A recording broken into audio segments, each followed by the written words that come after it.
اوزع للمريب. وبكده اكتمل الهلال.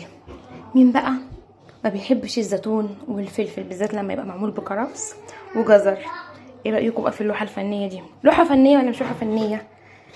ده بقى العزيزي اللي هناكله على رمضان ان شاء الله.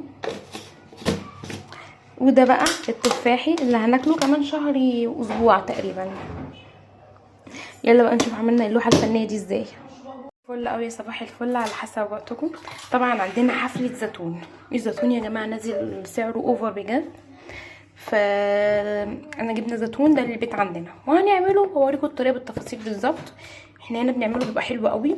هعمل اللي هو العزيزي اللي هو ده هيتاكل على رمضان ان شاء الله. وده التفاحي اللي هنفتح عليه تقريبا كمان شهر. وده الفلفل، وده جزر وكرفس لسه هقطعه. ودي دقه طبعا، وليمون. هوريكم الطريقه بالظبط. وده البطرمانات. طبعا يا جماعه احنا جايبين البطرمان اللي ياخد 2 كيلو ب 40 جنيه اهو. بتاع البطرمان ده كده ب 40 جنيه. فانا ما عملتش اوردرات السنه دي خالص زيتون ولا السنه اللي فاتت لان سعره اوفر قوي. طبعا انا بجيب الزيتون ده العزيزي بشرخه كده، اللي هي بقطع حته كده من هنا بس. تعالي نمسك التليفون كده. بشرخها كده واحده بس. ده العزيزي اللي ان شاء الله هنفتح عليه على رمضان. بيقعد يعني 3-4 شهور على ما يستوي.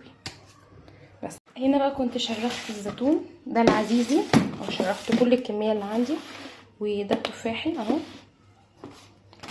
شرخته برضو. التفاحي بنديله 3 شرخات كده يعني. بصوا كده من هنا ومن هنا يعني 2 أو 3. في 2 وفي 3 ماشي اهو. وده بقى جزر على كرفس. اللي ما بيحطش للزيتون كرفس بجد فاته كتير. وهنحط دقه حمراء. ده فلفل احمر عادي كده ضاربينه في الكعبه بس. وهنقلب بقى كل ده ايه مع بعض. هنحط بقى في التفاح ده العزيزي. في العزيزي هنا كده حبه زيتون بكرفس، جزر بكرفس. لسه هنحط الفلفل ده العزيزي برضو جزر بكرفس. هو بس الفرق ان ده بيتشرخ حاجه بسيطه كده هي واحده بس. والفلفل بتاع العزيزي تشرخيه، بتاع العزيزي ما تشرخوش، بتاع التفاحي تشرخيه. لسه هنحط الفلفل ونقلب.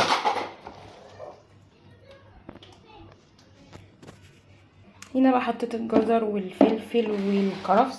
وهنا الجزر والفلفل والكرفس. وهنا الجزر والفلفل والكرفس. فاضل ايه بقى؟ هنعصر الليمون. نشيل بذر من الليمون. هنفتح الليمون ونشيل منه البذر ونعصره بقى ايه في قلب مثلا نفس الطبق اللي احنا كنا حاطين فيه الجزر والكرفس والفلفل الاحمر. هنعصر بقى فيه الليمون. بقى كنت عصرت الليمون وحطيت عليه 3 كوبايات ميه وحطيت عليه كيسين ملح وقلت يبقى ملح مظبوط. وهفضي بقى ايه في البطرمانات كلها. طبعا هنا قفلته. بنحرك بقى البطرمان كده كده كده كل البطرمانات عشان نقلبها كلها على بعضها كده. يعني يس كده من فوق. بصوا بتلاقي بقى كله ونعمل ونعمل كده ونعدل.